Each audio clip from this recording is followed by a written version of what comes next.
रे कि गोरी तो हर चुनरी बा लाल लाल रे। उनका है, उन्हीं को बोल लेकिन कहना चाहूंगी आपको देख के आप सब सुंदर हैं, बहुत प्यारी हैं आप सारी। और कैसे कहना चाहूंगी और क्या कि गोरिया चांद के अजोरिया नियन गोर बाड़ हो। कैसे कि गोरिया चांद के अजोरिया नियन गोर बाड़ हो। और कहा कि तुहर जोड़ के नहीं है बेजोड़ बाड़ हो। तुहर जोड़ के नहीं है बेजोड़ बाड़ हो। गोरिया चांद के अजोरिया नियन गोर बाड़ हो। गोरिया चांद के अजोरिया नियन गोर बाड़ हो। और हम मौसी जी से कहे जाए कि तनी सा डांस होके के चाहिए, थोड़ा सा ना ऐसे कैसे काम चली। गोपालगंज घर बताओ ना, बात के डर बहनी के ऐसे भी एक बार थोड़ा सा ठुमका होना चाहिए ना, एक बार जोरदार ताली बजना चाहिए भाई, ठुमका होके के चाहिए। और कैसे कहना चाहूंगी और क्या कि ले ले आई हसेंट गम कौआ राजा जी। अरे ले ले आई हसेंट गम कौआ राजा जी। और थोड़ा सा ताली बजनी चाहिए क्या कि मारी मारी के घुमा पूरा घुमा राजा जी। मारी मारी के घुमा पूरा घुमा राजा जी। ले ले आई हसेंट गम कौआ राजा जी। ले ले आई हसेंट गम कौआ राजा जी। ए मौसी हाय पैसा तो बाबे आशीर्वाद, लेकिन लेकिन से ठुमका लगेगा चाहिए। और कैसे इधर आइए मेरे साथ, मैं मुझे भी सीखना है आपके साथ ना। और कैसे अरे ले ले आई हसेंट गम कौआ राजा जी।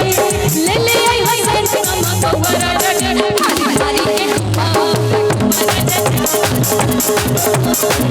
राजा जी।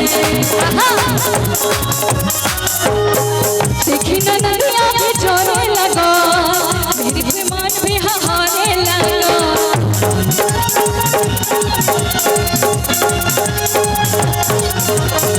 देखी में हरिया भी जोरे लगा, शिवरू के मान भी हारे लगा।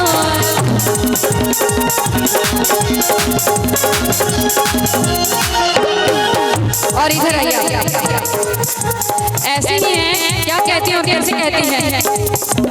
ले ले आई हसेंट गम कौआ राजा जी। ले ले आई हसेंट गम कौआ राजा जी। मारी मारी के घुमा राजा जी। मारी मारी के घुमा पूरा घुमा राजा जी।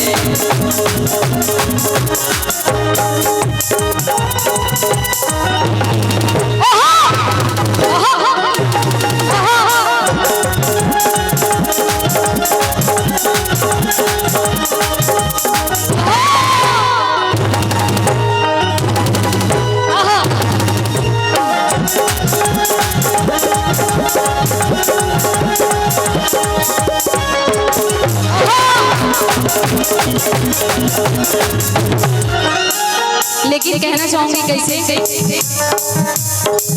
दिल धड़काता, दिल धड़काता प्यार में, के प्यार में, के प्यार में, के प्यार में। मन मस्त भइल बा मस्ती में, केहू बैठल प्यार के कस्ती में। मन मस्त भइल बा मस्ती में, केहू बैठल प्यार के कस्ती में। रहे लाखिया हरदम इंतजार में। एक मिनट और कैसे कहना चाहूंगी कि जितने भी यहाँ पे अष्टजाम में जितना पीला पीला कपड़ा आप लोग पहने हैं, एक बार जरा आगे आइए, मैं भी आऊंगी। एक बार जरा इधर आगे आ जाइए आप लोग, जितने भी पीले कपड़े में हैं आप लोग, जितना भी येलो येलो पहन के एक उधर एक इधर बैठे, और मैं भी पीला ही पहनी हूँ, तो आप लोग इधर एक बार आ जाइए। इधर सारे लोग आ जाइए। मेरी कुछ माता बहनें बड़ी चुपचाप से बैठी है, उनको भी